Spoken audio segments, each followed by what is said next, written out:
Movie की शुरुआत 2004 में रोमानिया के एक मोनेस्ट्री से होती है, जहां एक नन एडेलिना पर एक्सोर्सिज्म प्रोसेस हो रहा था क्योंकि उसे डेमन ने पोजेस कर लिया था। एक्सोर्सिज्म वहां के फादर डिमिट्री कर रहे थे, बट एक्सोर्सिज्म के दौरान एडेलिना की मौत हो जाती है। अगले दिन न्यूज़ चैनल में दिखाया जाता है कि फादर डिमिट्री को जेल हो जाती है और उनके साथ 4 नन भी थी। ये न्यूज़ एक जर्नलिस्ट निकोल भी देख रही थी, तो वो अपने एडिटर से उस न्यूज़ को कवर करने के लिए पूछती है, फिर तुरंत रोमानिया के लिए निकल जाती है। वो जेल में डिमिट्री से मिलने जाती है। वो उसे बताते हैं कि हमने एडेलिना पर 3 दिन तक एक्सोर्सिज्म परफॉर्म किया, जिसे दूसरे दिन उसे एग्रेस के बारे में पता चलता है जो एडेलिना को पोजेस किया था। तीसरे दिन फादर डेविल को हेल में भेज देते। अगर बिशप इंटरफेयर ना करते तो उसने वहां पर एम्बुलेंस बुलाई थी, लेकिन हॉस्पिटल जाते वक्त डेविल ने एडेलिना की जान ले ली थी। लेकिन निकोल को उसकी बातों पर यकीन नहीं होता, इसलिए वो वहां से जाने लगती है। उसके बाद निकोल उस डॉक्टर से मिलने जाती है जिसने एडेलिना का पोस्टमार्टम किया था। निकोल को पता चलता है कि एडेलिना की नसें एकदम काली पड़ गई थी और उसका वोकल कॉर्ड भी बहुत ज़्यादा खराब हो गई थी। इसका रीज़न का पता अभी तक नहीं चला है। इसके बाद वो एडिटर को सारी चीज़ें बताती है। नेक्स्ट सीन में वो अब मोनेस्ट्री जा रही होती है। जैसे ही वो विलेज में इंटर करती है तो उसे एक बच्चा जिसका नाम ताबियान होता है, वो उसे काफ़ी देर तक घूरता है। उसके बाद निकोल वही मोनेस्ट्री जाती है जहाँ एडेलिना का फ्यूनरल चल रहा था, जो बिशप कर रहे थे। निकोल वहाँ एडेलिना के क्लोज फ्रेंड बैदुबा को देखती है।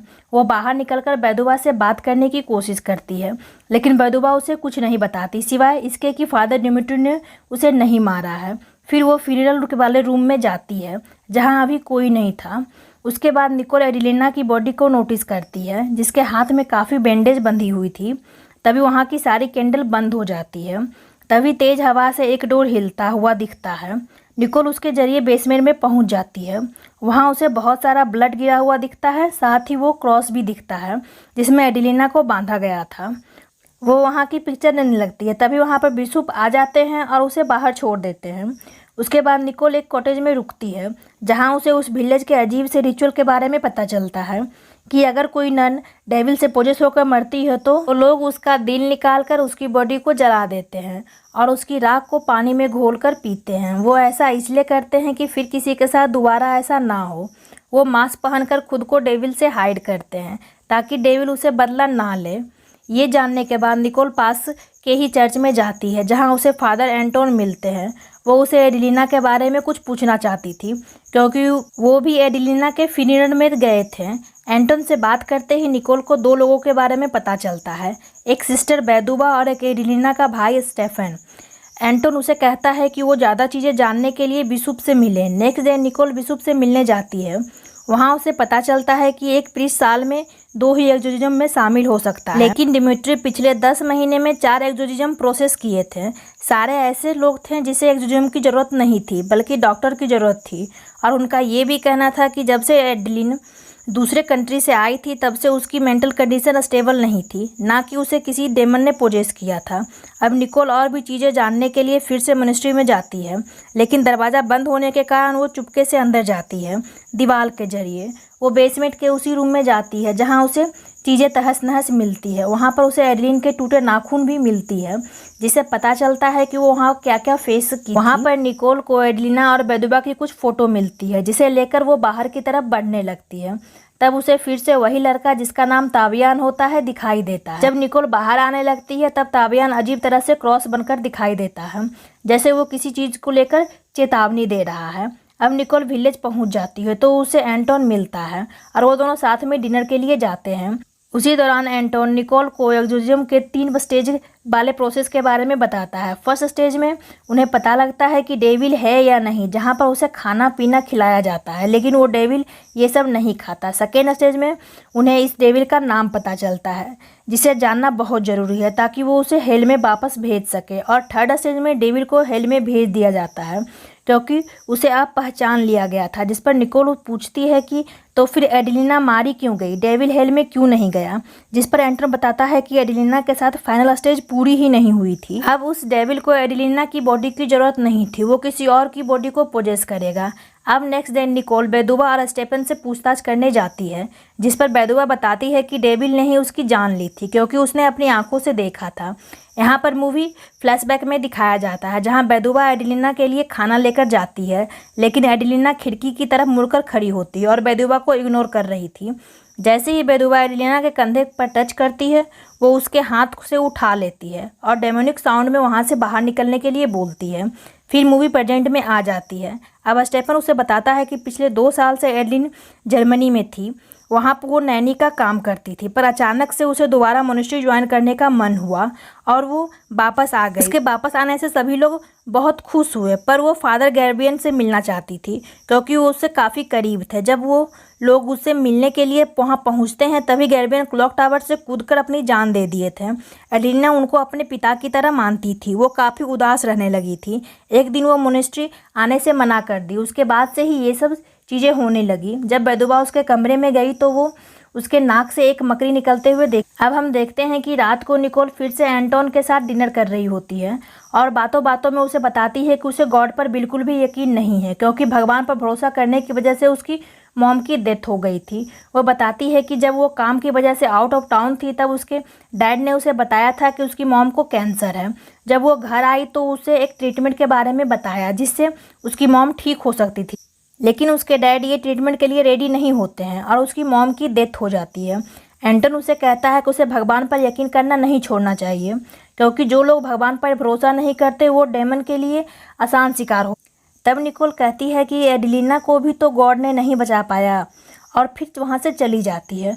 वहाँ भी उसे ताबियान गूंजने लगता है। वो अजीब मास्क पहना हुआ होता है।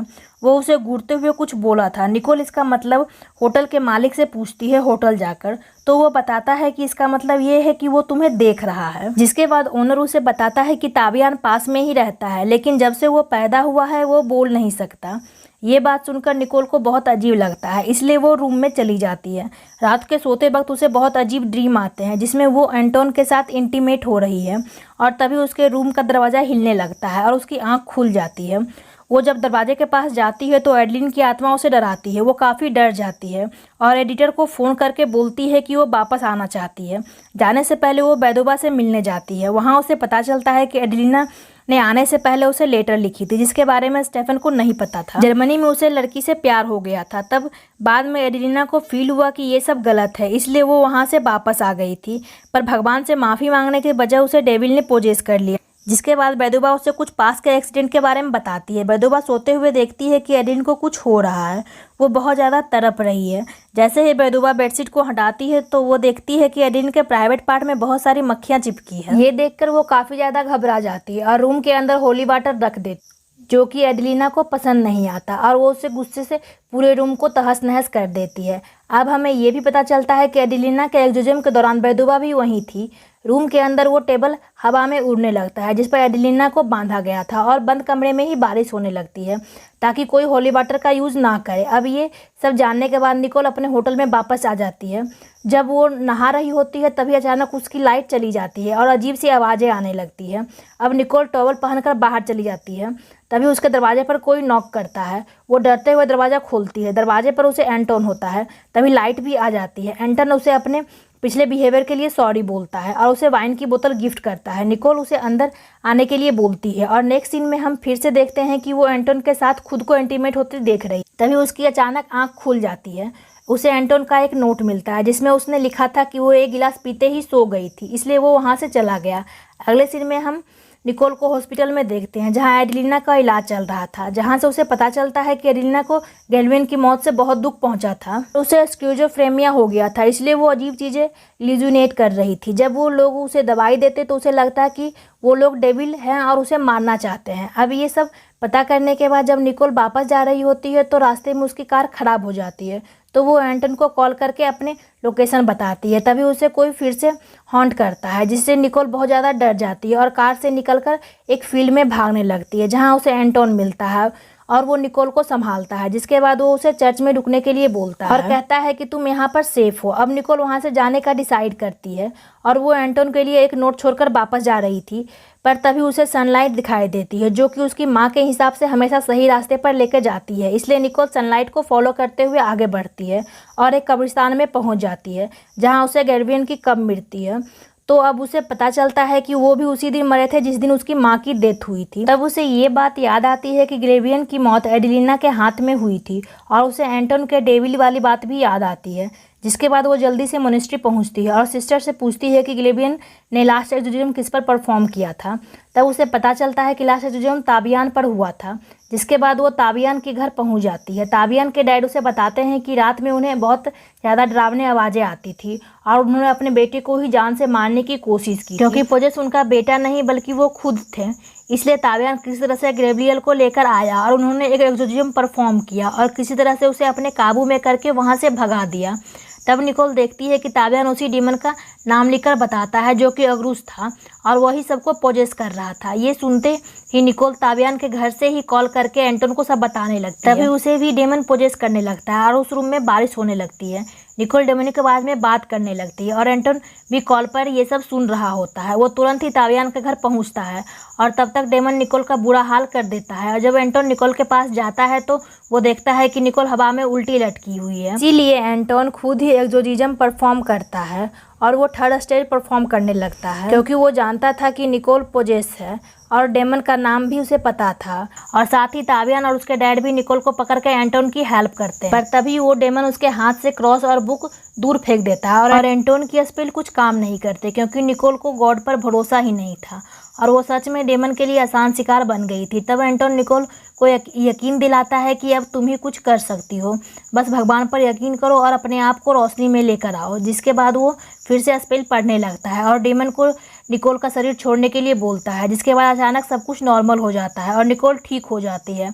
एंटोन निकोल को गले लगाता है और निकोल उसे उठकर बताती है कि उसने अपनी मॉम की विजन देखी। जिसके बाद एंटोन उसे बाहर लेकर जाता है और अब मूवी के लास्ट में हमें बताता है कि डिमिट्री और चार्नन को 7 साल की सजा हुई और जेल के छूटने के बाद भी डिमिट्री ने एक्सोर्सिज्म जारी रखा और लोगों की मदद की। जिसके बाद ये मूवी यहीं पर खत्म हो जाती है। तो ये थी इस फिल्म की पूरी स्टोरी। अगर आपको ये वीडियो अच्छी लगी तो वीडियो को लाइक और चैनल को सब्सक्राइब कर दीजिएगा। मिलते हैं अगले वीडियो में, बाय।